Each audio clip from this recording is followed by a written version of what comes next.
Good afternoon, everyone. Good afternoon. Thank you for joining us today. Thank you for coming to part 2 of Longevity 100. We are so last week we had a talk going through the blue zones, the 5 or 6 areas of the world with the longest living people, and today the topic is the longevity forever. Longevity forever. We have a lunch afterwards. We encourage everyone to stay for lunch. And so Dr. George, who's our clinic director, is going to give us the talk. And so he's going to talk for a little bit, and then we have some Q&A at the end. Right? So if you please keep your questions for at the end. This program is put on by Paradise Health and as well as the Newmarket Seventh-day Adventist group. Right? So without any further ado, I'm going to turn over to Dr. George. Thanks. All right. Good afternoon. So today our talk is titled Longevity Forever. Now, longevity is a hot topic right now in science and in medicine and in the general public. There's a lot of books being written. These are 4 books, bestsellers, written just in the last few years, last 6 years. This book here sold over 2 million copies. This one sold 1 million copies. These are New York Times bestsellers. And people are really into this topic of longevity. It's not just academics, even billionaires, the rich, the technocrats of the world are really into longevity. Sam Altman, does anyone know who this guy is? The CEO of ChatGPT, right? The company that made ChatGPT. Well, he's putting in millions to study, research longevity. Mark Zuckerberg as well is on this bandwagon. He says by the time we get to the end of this century, it'll be pretty normal for people to live past 100. Now, what's fascinating is that these thinkers, they're not just trying to push the idea that we can live longer, but they're pushing the idea that maybe we can live forever. So example, this is Dr. David Sinclair. He is a researcher at Harvard. And he says, I believe that aging is a disease. Therefore, he says, I believe it is treatable. Larry Ellison, the founder of Oracle, a billionaire, he says, death has never made any sense to me. How can a person be there and then just vanish? Just not be there. These people are wondering, is it possible to use technology and science to not just extend our life to 100 like the Blue Zone centenarians, but maybe extend it forever? Okay. So at the end of the talk today, we're going to try to kind of look into that and ask ourselves, can the Blue Zone centenarians, can some of the Blue Zones people provide some insight into that question? Not just, can you live to 100? Because clearly they know how to do it, right? Because they're actually living to 100. But can we live forever, right? That's what we're going to kind of end on today, all right? So just to recap from last week, some of you were not here. So Dan Buhner is a researcher with the National Geographic, and basically he was looking around the world for places where there's lots of people who live to 100. And does anyone remember, those of you who were here, can you shout out some of those places on the earth, these blue zones? Can someone name some of these places? California, where in California? Loma Linda, amongst which group of people? Seventh-day Adventist in Loma Linda, California. Someone said Costa Rica, in Nicoya, Costa Rica, to be specific. Anyone else? Japan? Where in Japan? Okinawa, the island of Okinawa. Italy. Italy, yes, where in Italy? Sardinia, and one last one. Greece. Yeah, where in Greece? Ikigai, right? That's right. So here you go. These are the 5 blue zones, and then Dr. Sasha talked about Singapore, which is kind of the up-and-coming blue zone. So we're going to just briefly recap a few things from last week. I'm going to try to add some few things, then we're going to try to answer that last question, okay? So what is the type of movement common amongst all the blue zones groups? Does anyone remember from last week? Gardening, correct. Gardening, okay? Simple lifestyle. Simple lifestyle, but in terms of exercise, it's gardening. Okay, this is Fuji Kinoshita, 90-year-old Okinawan, garden her whole life. Right, so gardening, low intensity exercise is a big part of the blue zones. Dan Buhner, he says, I'm not talking about running weekly marathons. Overworking your body is not a good choice. Okay, so these blue zone centimeters are not doing hardcore, hit training, this kind of stuff. They're gardening, walking, this type of thing. Now, if you want to do marathons and stuff, that's fine too. But you don't have to do that kind of stuff to promote longevity. Okay. What is the type of eating pattern common amongst all the blue zones groups? Plant-based. Yes, predominantly whole foods, plant-based diet. Dan Buhner calls it plant slant. All right, plant slant. Now, the question I want to ask today is, how much meat is okay? Because in one blue zone, the Loma Linda blue zone among the Seventh Adventists, the centenarians, if you look at them, they're pretty much fully vegetarians. They're pretty much vegans. Okay. However, if you look at the other blue zones, they're not vegetarians. If you look at the strict definition, they eat meat. So the question is, how much meat is okay, and you can still be healthy. Okay. So let's see what the blue zones people do. Right. While this is from Dan Buhner's book. While people in 4 of the 5 blue zones consume meat, they do so what? Sparingly, using it as a celebratory food, a small side, or a way to flavor dishes. So the key there is the word sparingly, okay? This guy's a Juvenile Munoz, 90-year-old from the Nicoya, Costa Rica blue zone. He says, I eat beans, tortillas, fruit, and how often? Once a year, a little beef, just once a year. Okay? This is Kamada Nakazato from the Okinawa Blue Zone. She says, when I was a girl, I ate it, talk about meat, only during the New Year's festival, pretty much once a year. Okay? They brought her a hamburger and they put it in front of her, and this is what she said. What do you do with that? Okay? So pretty much these people, when you say that they're technically non-vegetarians, but they're pretty much for most of you, they pretty much are. Okay? In Ikigai, Greece, during the whole winter, they don't eat meat because these are shepherds and their sheep and goats, they're too skinny during the winter. There's no point killing them. Right? So they go whole seasons where they're pretty much vegetarians. Okay? Now, this is a researcher from Harvard, former chair of health, nutrition epidemiology at Harvard. He said meat is like radiation. We don't know the safe level. Okay, so is there a safe level of meat consumption that's probably safe for human consumption? Probably. What is that level? We're not sure. Okay, so what we do know is that it's better to eat as little meat as possible. All right. Yeah. Question from last week: what is the Okinawan phrase for eating until you're 80% full? Does anyone remember the term? Sorry. Hara hachi bu. Hara hachi bu. Okay. The idea that you eat until you're 80% full. So this is Gozai Shinzado, and when Dan Buhner went to visit her, she was using a hoe and vigorously attacking the weeds. And then when it was time for lunch, she prepared a very simple meal of rice and miso soup. And before she ate, she whispered the words hara hachi bu, basically reminding themselves to eat until you're only 80% full. Now, I want to kind of piggyback off that and talk about a concept. I call it eat in rhythm. Okay, eat in rhythm. Okay, this is Ellsworth Wareham, and he is a centenarian from the Loma Linda Blue Zone. He's a Seventh-day Adventist, and this is him making a fence with his own hands. He said when they called the contractors, asked them how much it would cost. He said with that money, I'd rather just do it myself. Okay. Now, a few days later, he ended up in the operating room, but not as a patient, but as a doctor. He's a cardiac thoracic surgeon who's been doing surgeries into his mid-90s. How would you like it if you're a surgeon who's 90 years old? If you're like him, it's okay, right? They asked me, how Dan Buhner visited him and said, how do you eat?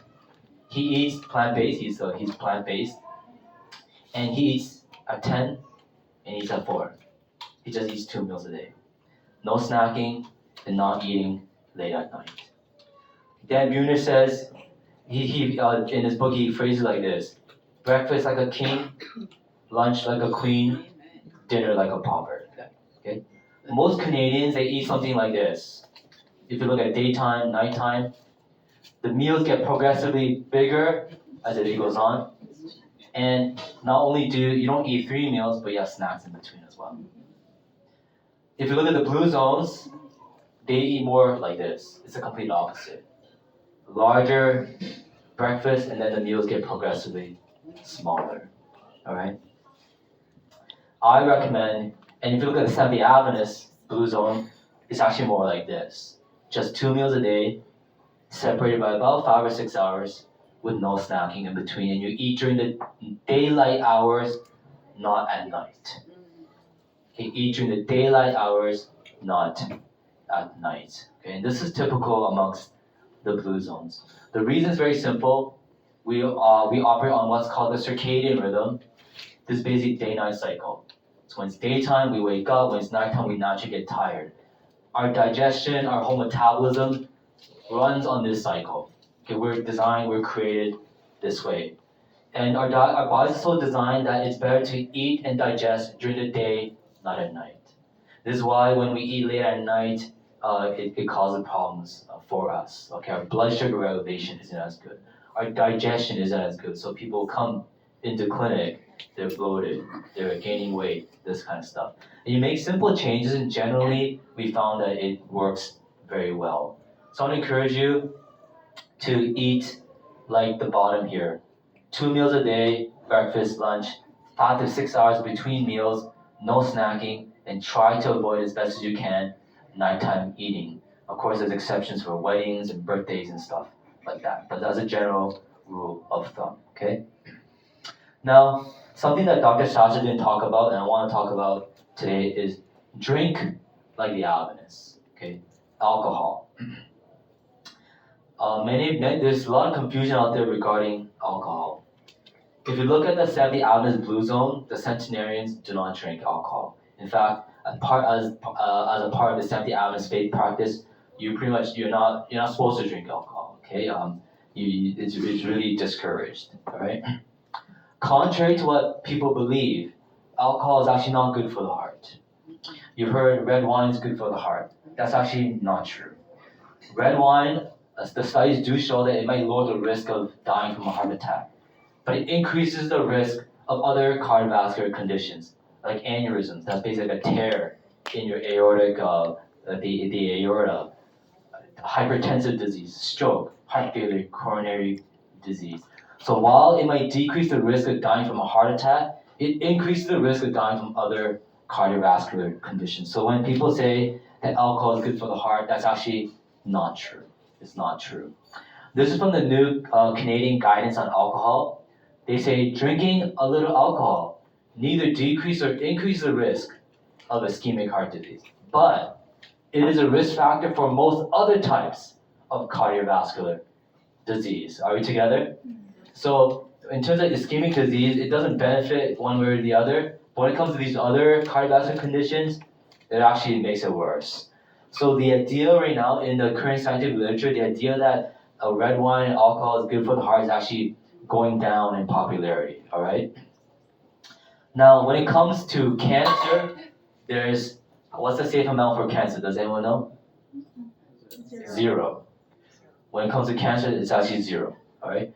This is from 2016 Global Burden of Disease, basically look at lots of different studies across the world, and this is specifically focused on alcohol.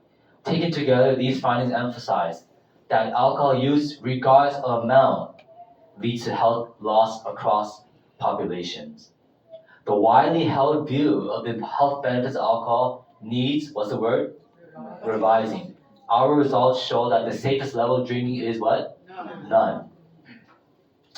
Thus, based solely on the evidence on cancer, even small amounts of alcoholic drinks should be avoided. There is no safe drinking in regard to cancer risk.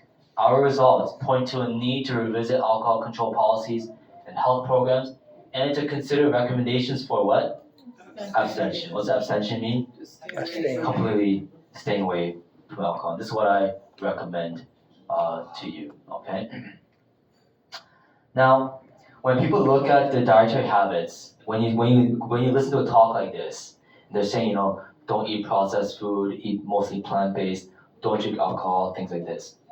One common thing that I often hear is, this is extreme. This is extreme. Okay. Does anyone recognize what this is here? Kimchi. Anyone tried kimchi before? Who likes kimchi? Yes, you're my friend. Korean. But this is a Korean traditional dish, and what would happen if you went to Korea and you said, I don't eat kimchi, I'm not going to eat kimchi? Do you know what they'll call you? No. They'll say you're extreme. Okay. Do you know why? Because extreme is a relative term. The way you determine what is extreme and not is determined by your reference point. So in Korea, you got 50 million Koreans who eat kimchi pretty much on a daily basis. So anything diverging from that reference point is considered what? Extreme. So even if you say you don't want to eat it or whatever, they'll say you're extreme. But let's look at it another way. In the world, you have billions of people who have never eaten kimchi. Are we together? Yeah. Right? So when they look at Koreans and when they look at these people eating like garlicky cabbage every day, what would they say? That seems pretty extreme. Why are you guys so bent on eating this cabbage, right? So it all depends on your reference point, okay? People, when they say that eating plant-based, eating like the Blue Zones people, when they say that it's extreme, it's because their reference point is eating meat every day, snacking every day, eating late at night, eating processed food nearly on a daily basis. That's their reference point. So anything that deviates from that reference point, they call it extreme. Are we together? Okay. But of course, eating this way causes chronic diseases. My argument to you is very simple. If an eating pattern makes you be on drugs for life, that's extreme. If an eating pattern leads women to get cancer, so they need to cut off their breasts, that's extreme. If an eating pattern leads to doctors need to cut you open to perform surgery, that's extreme. If an eating pattern leads you to need to poke yourself every day to measure your blood sugar, that's extreme. Okay? It's all about the reference point. For much of human history, they ate mostly plants. For much of human history, they ate no processed food. And they wouldn't eat late at night. My mother, she used to own a home in the Kawarthas, in the boonies. This is like real boonies. And sometimes the electricity would go out. And so we'd actually take out candles and we'd actually light candles and try to function throughout the night. Now, those of us who are used to electricity, it's hard to understand how uncomfortable it is to do anything under candlelight. Back in the day when they didn't have electricity, pretty much when it's nighttime, you pretty much go to sleep. You're not cooking, you're not doing anything, you pretty much just want to go to sleep. Okay? This is how much of human history functioned. And so they weren't eating much at night, because frankly, under candlelight, it's just hard to cook anything at night. Okay? And so this was the norm for much of human history. Okay? They weren't strictly vegans, but for much of the year, they would be pretty much plant-based. Okay? And so when we look at the way that we eat now, it's safe to say that the way that we eat now is actually the extreme way of eating. Okay? So the way that the Blue Zones people eat is not extreme, depending on the reference point that you've used. Keep it very simple. An eating pattern that causes obesity, heart disease, diabetes, Alzheimer's, and cancer is the extreme diet. Now, it doesn't mean that just because you're healthy that you will never get these diseases, but your chances of getting diseases dramatically goes down. Okay? Now, some people say, and it's what I hear often, everything in moderation. Have you heard of this? Mm-hmm. Everything in moderation. Does anyone want to take a guess what kind of meat this is? It's not pork. Everyone got it right. It's dog. In Korea they used to eat dogs in Korea. And in fact, my understanding is that when my dad took my mom on the first date, they ate dog. Now it's not like kind of getting out of style now, but tradition Koreans, this is what they would eat. Okay? Anyone wants this in moderation? You know, in 2007, we went on a mission trip with our church group, and we basically did like a little pop-up medical clinics and stuff. And you know, in Cambodia, you go on the marketplace and you see these deep fried big spiders. Yeah. It's not fake. You go there now and you see them, and literally they're selling big bunches just like this. It's not like a fake photo. It's actually real. We saw it. And you see all these vendors selling these big spiders, and you can go and you buy them and you start eating them. Anyone wants this in moderation? No. You see, this is the thing. People say everything in moderation, but everyone draws a line somewhere. You see, for some people, chicken, fish, and beef daily, that's okay. But dog or fried tarantulas, they wouldn't even eat it even once. They draw a line. Everyone draws a line somewhere. We differ where we draw the line, but everyone draws a line. So no one, pretty sure very few people truly believe in everything in moderation. There's a line that you draw and you will not cross that line. Okay? So I want to submit to you this. Healthy foods in moderation. Unhealthy foods or harmful foods, you try to abstain as best you can.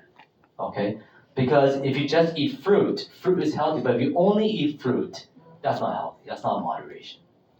Nuts are healthy, but if you only eat nuts, that's not healthy. So you want to eat healthy foods, but in moderation. But things that are bad for you that we know, red meat, processed meat, alcohol, these things that we know are like really detrimental, I want to encourage you to try to stay away from these things as much as you can. Okay? So very simply, a Blue Zones diet mimics something more like this. Breakfast, lunch, eating during the day, not much snacking, 5 to 6 hours between meals, something like this. Alright, let's move on here. What is a term for an Okinawan social group? Does anyone remember the term? Moai, correct. Moai. Okay, in Okinawa they have these social groups. Dr. Sasha talked about last week. This group of women, they've been friends for 97 years. Is that incredible? 97 years. Social connections are really important. I'm not going to belabor this. Dr. Sasha did a great job. However, one thing I do want to point out is that in the Blue Zones, they don't wait for you to be friends with them. They practice hospitality. So they invite people to their home. They practice hospitality. All right. So here, this is a researcher who tagged along with Dan Buhner. She says, they also tend to have a large number of visitors that they receive how often? Almost every afternoon, which is both a physical and a psychological safety net. So they're very hospitable, these Blue Zones people, right? So be hospitable. If you want good social connections, invite people to your house, okay? Practice hospitality. Among the Seventh-day Adventists, after church, often in the Blue Zone, the Longlinda Blue Zone, and amongst most Seventh-day Adventist churches, you could go there and after church they'll gather together, have what's called potluck, basically meet together, eat and socialize. So they're practicing hospitality. Okay. This is Panchita Castillo from the Nicoya Blue Zone. At over 100 years old, she still cooks for her 80-year-old son. Okay, hospitality. What is the Okinawan word for purpose? Does anyone remember? Ikigai, correct. Ikigai. Okay, purpose, having purpose is really important. Dr. Sasha talked about it last week. Successful centenarians have a strong sense of purpose. They feel needed and want to contribute to the greater good. This is an Okinawan centenarian. She says, my Ikigai are my customers. My connection to them keep me alive. Is belief in God, faith practices a part of the Blue Zone centenarian lifestyle? Yes or no? Yes. It is. Dan Buhner notes here. Thinking back, I realized most of the 200 centenarians I had met believed in a similar guiding power. The Seventh-day Adventist faith was rooted in a strong faith tradition, and Sardinians were devout Catholics and so on. Basically, almost all the centenarians, no matter which Blue Zone they were from, they all had some type of faith practice, some belief in some higher power. Okay? Now the research now does show that there's positive correlations between faith practice, religious practice, and health outcomes. All right, this is well established in the scientific research. Even mental health outcomes. People have this idea that if you go to church, you're not going to be depressed and all that. That's actually not borne out in the scientific literature. You look at some of the strongest studies, and it consistently shows that religious practice, spirituality actually promotes good mental health, all right? Generally speaking, obviously there's exceptions and all that, but generally speaking, when you look at the literature, okay? This is Norberta Marcina Diaz. She's from the Nicoya Blue Zone. When Dan Buhner asked her, what are your key practices for longevity? She said the following. Eat beans and rice every day. Sleep 8 hours a night. Find a job that uses your hands. Grow a garden. Put family first. Don't trust men.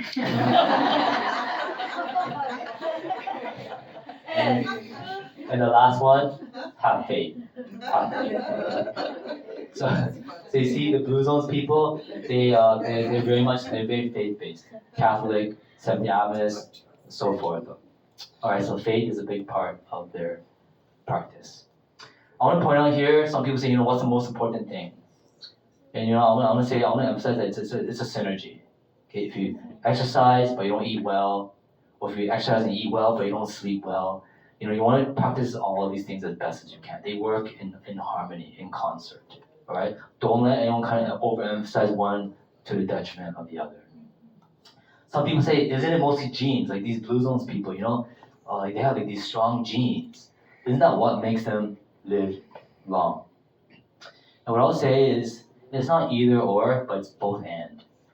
So in order to live to 100, obviously you need strong genes. Would you agree? Yes. Not everyone is going to live to 100. That's just a fact, okay?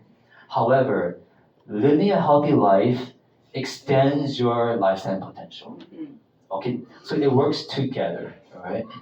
For example, if you look here, this is what's called, so this is your DNA, obviously, and at the end of your DNA, you got these caps. They're called telomeres, right? And as you can see, as we age, these caps are getting shorter and shorter. Basically, your DNA is becoming a little bit more unstable, all right? However, scientific evidence now shows that when you live a healthy lifestyle, the rate at which this telomere shorten is slower.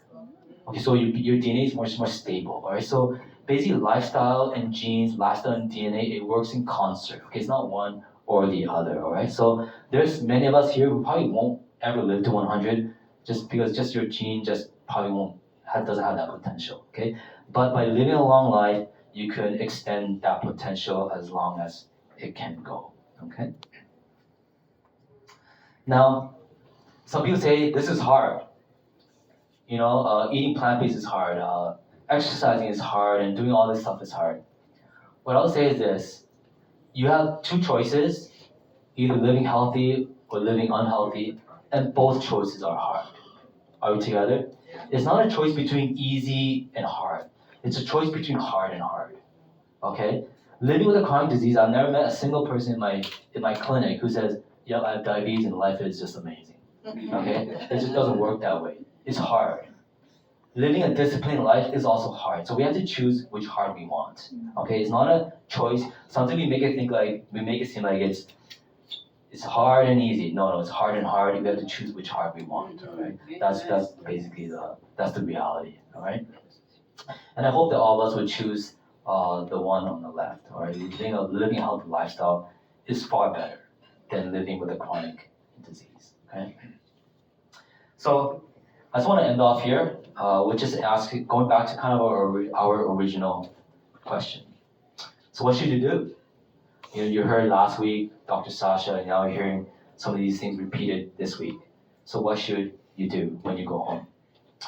When sharing a talk like this, I've observed two typical responses. Okay, two extreme responses. One is it doesn't really matter response. So basically, example of this is I had a patient one time who had type 2 diabetes, and I explained to him the stuff I'm sharing with you today. And you know what he said to me? He looked at me point blank. I'll never forget this interaction. He said, "How many years are you going to give me, doc?" How many years? I do everything you told me to do. How many extra years are you going to give me? Basically, his point is, look, if it's only 5 extra years, then I'm just going to rather just eat my cheeseburgers and fries. That's what he's saying. Does he have a point? He kind of does. You can kind of understand where he's coming at. Okay, and I've seen this often. When I think of that, I think of Mike Fremont. Mike Fremont has a very incredible story. In his late 30s, Mike's wife passed away suddenly from a brain hemorrhage, leaving him alone with 3 children. One of the kids was only 2 weeks old. Yeah. To relieve his stress, he started to run casually, and he really enjoyed it and he made it a habit in his life. However, at the age of 69, he was diagnosed with metastatic colorectal cancer. The doctor said he had 3 months to live. How many months? 3 months. They asked, do you want us to operate on you? He said, no. I'm just going to change my diet. So on top of running, he adopted a completely whole foods, vegan diet. He lived past 3 months. When they eventually decided to do surgery on him, they opened him up, and the doctors were shocked to find no evidence of metastatic cancer. They only found the original tumor. They looked at 35 different places in the body where the cancer could have spread, and they found nothing, 0. So they just removed the original tumor. After this cancer scare, Mike ramped it up and started to compete competitively. Today, he holds several records. Maybe they're beaten, I don't know, but at the time, he holds a world record for fastest marathon time at age 80 and at age 90. He holds a record for fastest half marathon time at age 90 and 91. He holds a record for U.S. record for fastest mile by 96 years old. How old is he today? He's over 100. Today, he's still active, runs 5 miles, 3 days a week, canoes. He can even do pull-ups. He even got remarried. And he even still drives a car. He says, these, believe it or not, are the very best years of my life. You see, for that patient, I try to tell him, is it possible that even though your life has been difficult up till now, that it's still worth it to practice these things because your best years may still be ahead of you, right? Ahead of you. Is it possible that your best years may still be ahead of you, not behind you, no matter how old you are? I think of Dr. Wareham, who, because he kept his body healthy, he was able to do life-saving surgery into his 90s.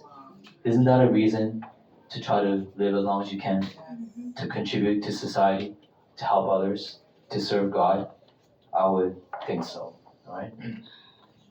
Now, on the other extreme, what I'm seeing in the longevity space is the other extreme, is the I'm never going to die extreme.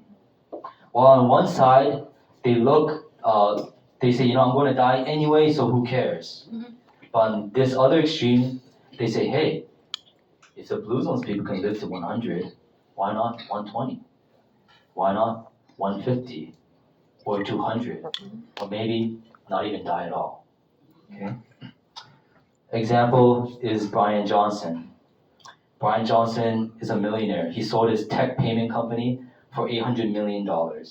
Now his Ikigai is to never die. That's his Ikigai. Okay?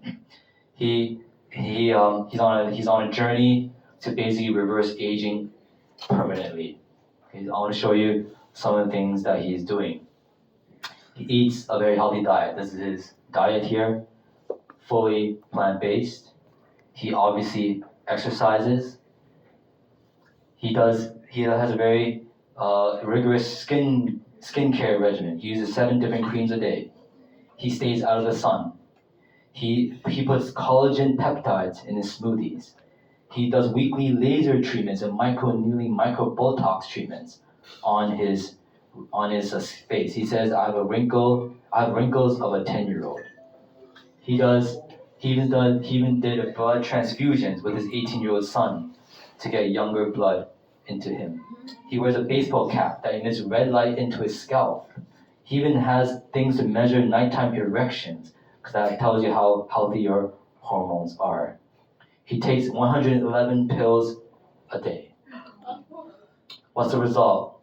According to him, he slowed the pace of aging by 31 years. He has the fitness of a teenager. His body inflammation levels are lower than 85% of 18-year-olds. His blood tests are perfect. And his community aging damage is slower than 88% of 18-year-olds. He has a team of 90 doctors, and it costs him $2 million a year. What do you think of that? On a podcast with Rich Roll asked him point blank, so you don't think you're going to die? He says, do you think you can live forever? And he said, yes, unquestionably. He wears a shirt, as you can see here, he says, don't die. He's on a journey to not die. He's not the only one. This is Peter Thiel. Some of you might know him. He's a billionaire, co-founder of PayPal. He says, there are all these people who say that death is natural. It's just part of life. I think nothing can be further from the truth. These billionaires are putting money now into trying to not die. Okay. Now, we might laugh, we kind of snickered, but if we're honest, there's a little Brian Johnson in each one of us, if you dig deep enough. The desire to not die is in each one of us. He's just kind of the extreme version of it. But if you dig deep enough, we don't want to die. Okay? Is there something that the Blue Zone centenarians can shed light on this thing here? I want you to notice something, a very insightful, something that Dan Buhner noticed here. He says, none of the Blue Zone centenarians I've ever met tried to live to 100. Is that interesting? They don't try to live longer. They don't proactively pursue longevity, which I think is the most important insight that is so under-acknowledged. While you got Brian Johnson doing his best with 30 doctors and $2 million to try to live as long as he can, these Blue Zone centenarians aren't even trying. They're not even trying. Now the question is, why? Why? While I can't speak to all the Blue Zones, as a Seventh-day Adventist myself, I think I could give maybe a reasonable guess as to why the Seventh-day Adventist centenarians in Loma Linda do not make it a focus to try to outlast death. You may remember last week, Dr. Sasha mentioned that when Dan Buhner visited the centenarians in Loma Linda, the Adventists, he took special note of their keeping a certain day as a special day. What was that day called? Sabbath. The Sabbath, correct. Keeping Sabbath. For example, Dr. Sasha mentioned last week Marge Jatan, an Adventist centenarian from Loma Linda, still pumping gas at the age 100. In fact, at the age of 100, she renewed her driver's license for another 5 years. From Sunday to Friday, she volunteers, exercises, she keeps a busy life. But on Saturday, she keeps Sabbath. Dan Buhner says, this is her working out, a weekly break from the rigors of daily life, the 24-hour Sabbath provides a time to focus on family, God, camaraderie, and nature. You notice here that Dan Buhner clumps family, God, and stuff together. But as a Seventh-day Adventist, I can tell you that for the Adventists, the God part is miles higher than the rest. Sabbath is about God. And for the Blue Zone centenarians, the Adventists in Loma Linda, Sabbath is a time that reminds them about God, to focus on God. What does this have to do with Brian Johnson and those trying not to die? Sabbath is a weekly reminder for Adventists that God is the only answer to the problem of death. The Bible says, for the wage of sin is death, but the gift of God is eternal life in Jesus Christ, our Lord. The Bible teaches that only God has immortality, but in His love, God will give us immortality.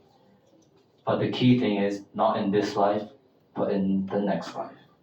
Thus, the Sabbath reminds Adventists of humanity's ultimate Ikigai, worshiping God. That's humanity's ultimate Ikigai. And the Sabbath is a constant reminder, a weekly reminder of that important fact. In fact, the name Seventh-day Adventist is a reminder of that. The Sabbath is a reminder to focus on God. And the word Adventist means Jesus coming again. So it reminds Adventists every week, God is coming again. I have to remember Him, because when He comes, He's going to give us eternal life. We can't have it in this life, no matter how much money we spend, no matter how hard we try. Does it make sense? To put it simply, the name means Jesus coming again, therefore worship God and focus on Him.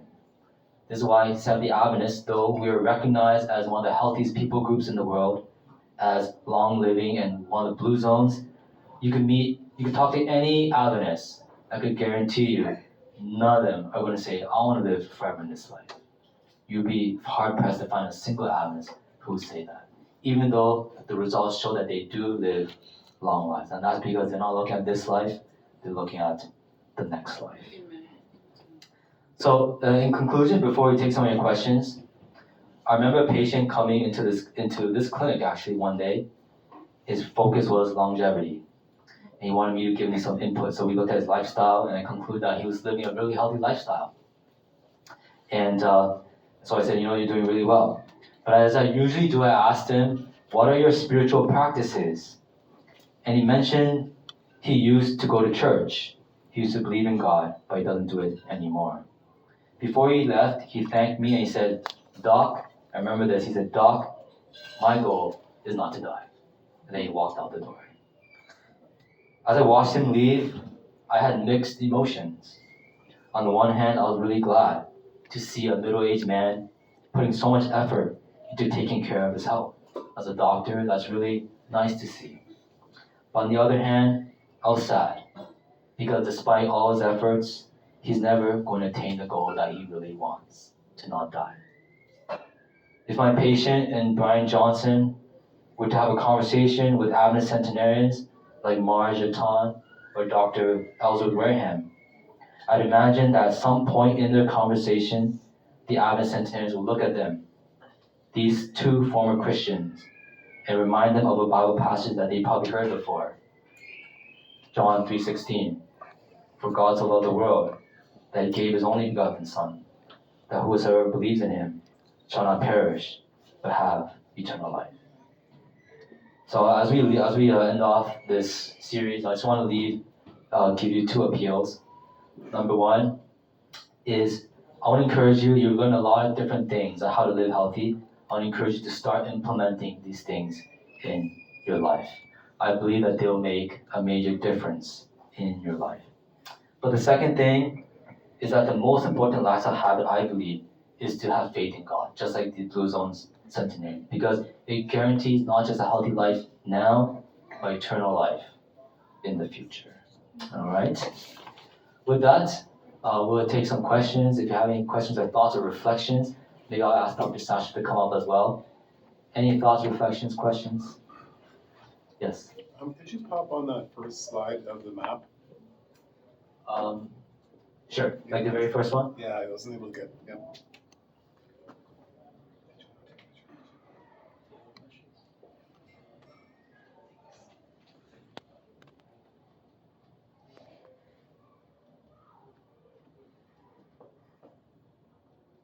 I don't know if there's a fast way to do this. I think we'll There. Anyone else have thoughts, reflections? Maybe something that you want to do when you go home after what you've learned in the last 2 weeks. Thank you. Yeah, no worries. Yes, Dan. Are there any resources you recommend to have a balanced plant-based diet? Yeah. Sasha? I mean, like one of the handouts that we have at the front of the clinic that we give to pretty much every patient kind of has the plate breakdown of, having your half plate vegetables, quarter protein, quarter whole grain, That's kind of the general recommendation. And then also kind of like meal timings. Meal timings is also really important. And then if you need kind of ideas of the main sources of your proteins, it's pretty much your beans, legumes, nuts, seeds. It's that simple pretty much, you know? But that plate breakdown is a good starting point. Yeah, I'll say like the main categories on a plant-based diet is very simple. Fruits and vegetables, number one. Legumes, that's beans, peas, lentils, number two. Nuts and seeds, number three. Then whole grains. If you have these four categories in your diet, then generally it's very hard not to really have a balanced diet. And now there are certain foods that some people can't digest well, or you're sensitive to, that's fine. So you don't eat those foods. But generally, if you eat those things, then it's not too hard to eat a balanced diet. Yeah. And then one thing I'll say is like try to keep it simple as well. Some people they really hyper fixate on getting all these things and have to eat exactly this amount of berries and like Michael Greger's checklist thing and like these blue zone people they're not doing that. Right? They're not like on tracking their food on MyFitnessPal and stuff like that. They're just eating just plant-based foods, right? So it's not really that complicated. At least as far as I've found. But you do have to eat kind of those categories, right? Like some people they're plant-based, they don't eat beans, they don't eat nuts. So you're going to be deficient in protein, right? Like so you gotta kind of try to eat all those different categories of foods. That's what I would say. What would be a good source of calcium? What would be a good source? Your leafy greens, your nuts, seeds, those are all really good sources of calcium. Beans as well. How do you stay focused and inspired? Because like in our culture, Instagram, you go to a restaurant, you're inundated with particularly extreme types of food, like deep fried, whatever, donut and dessert. So you're constantly inundated with that drive around the corner. How do you guys stay focused? Are there podcasts you listen to, or they stay on track?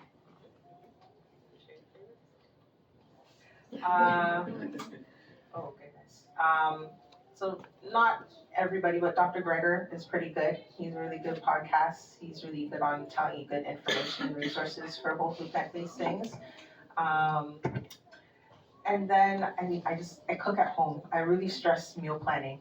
Meal planning as much as you can and kind of setting it out from either Sunday if that's gonna be your prep day, just so that you have stuff in your house, in your fridge, because when you don't have things planned out already, that's usually when you'll stray. So yeah, definitely stress the importance of meal planning. Because I know like after you get home from work and stuff, you don't want to have to cook and think about what to cook. So get all of that out from like the beginning of the week. Anyone else? On the meal prep side, I know meat goes bad fairly quickly, but if you're eating predominantly a plant-based diet, is that kind of the same thing? Like 2-3 days is the maximum you should keep it in the fridge? What do you recommend? I mean, 3, sometimes push it to 4 days, it's okay. But what you can do if you want easy meal prep things, you can do like crock pot meals ahead of time, keep it in the freezer, or keep things frozen.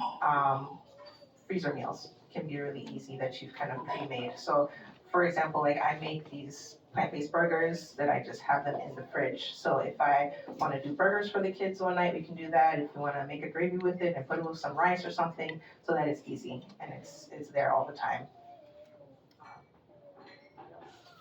I don't do the grocery shopping. Should get his wife out here for this question.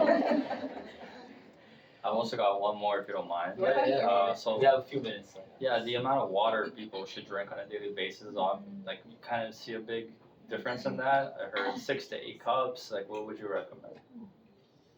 Definitely depends on activity level. But yeah, I usually recommend just as a general thing is 2 liters for women, about 3 liters for males. That's a general.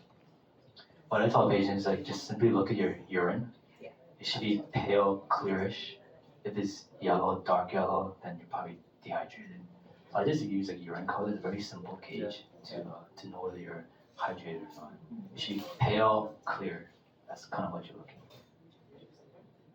I saw Just a few more questions. Okay, so Sherman and Victoria. Yeah.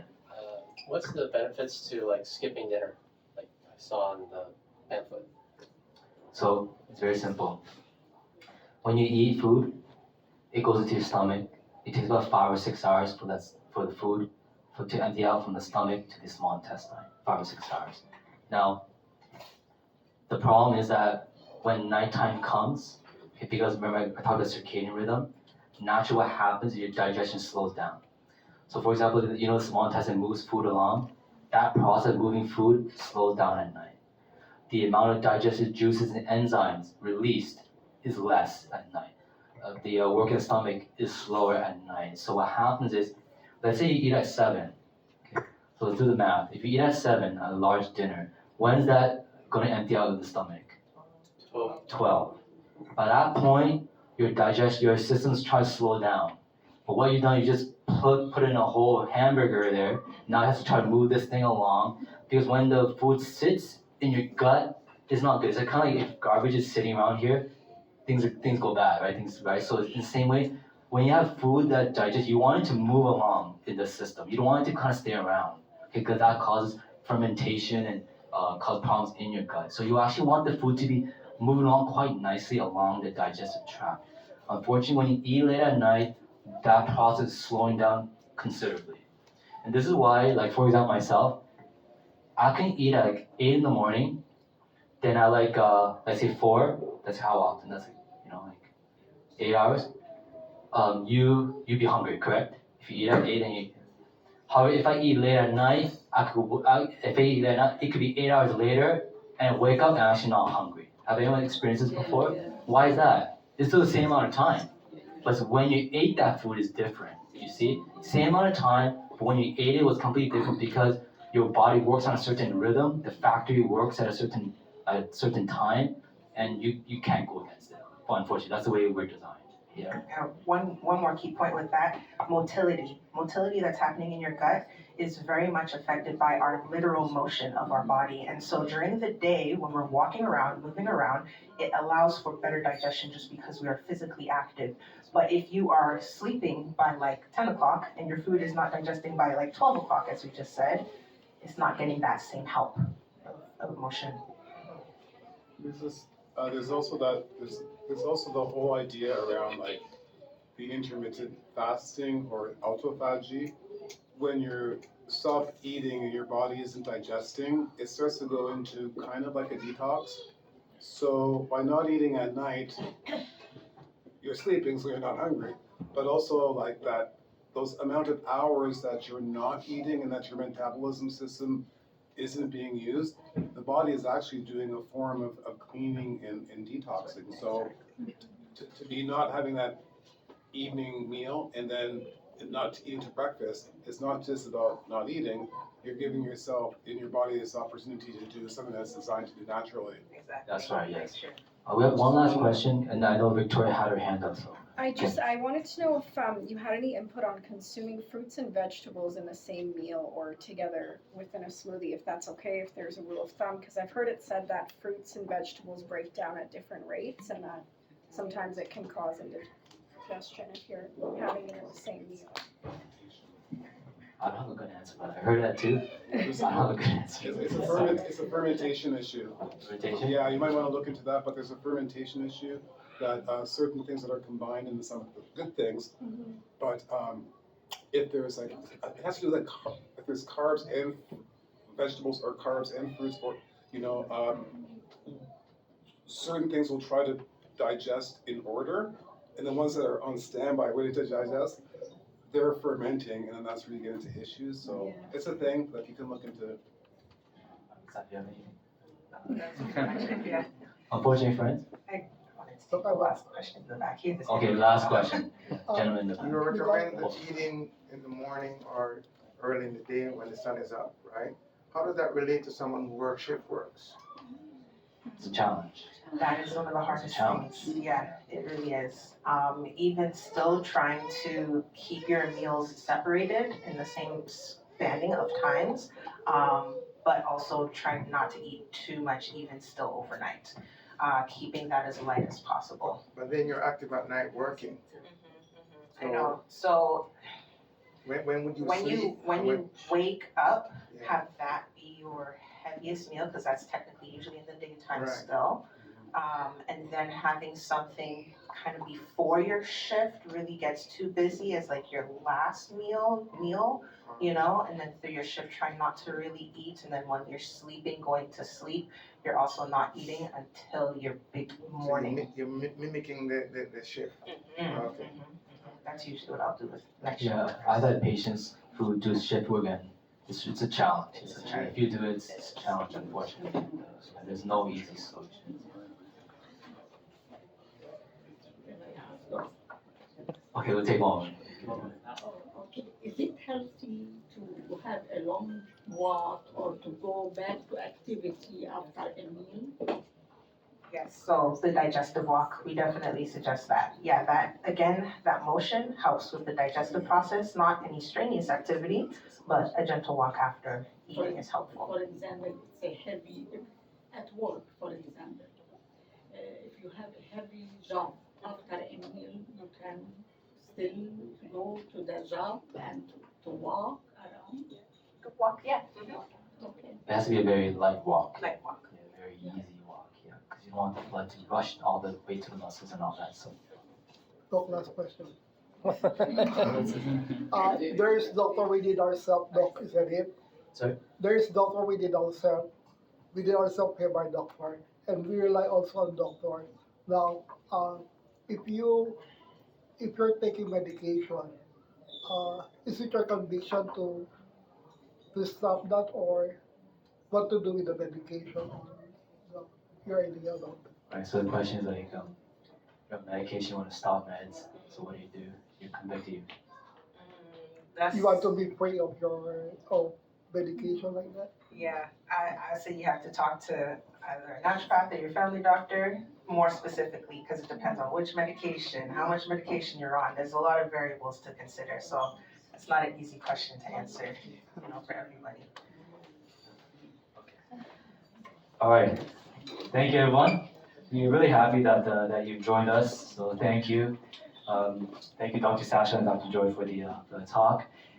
Please don't go away. We have lunch now. We want to invite everyone for lunch. Last week we had an Adventist haystack. Yes. Today it's going to be more Mediterranean, more a la Greece and Sardinia. So please stay for that. What we're going to do is we're going to ask everyone to leave the room if possible. Then we're going to set up this room for eating. Then we're going to come back and enjoy lunch together, right? Okay, thank you. Thank you.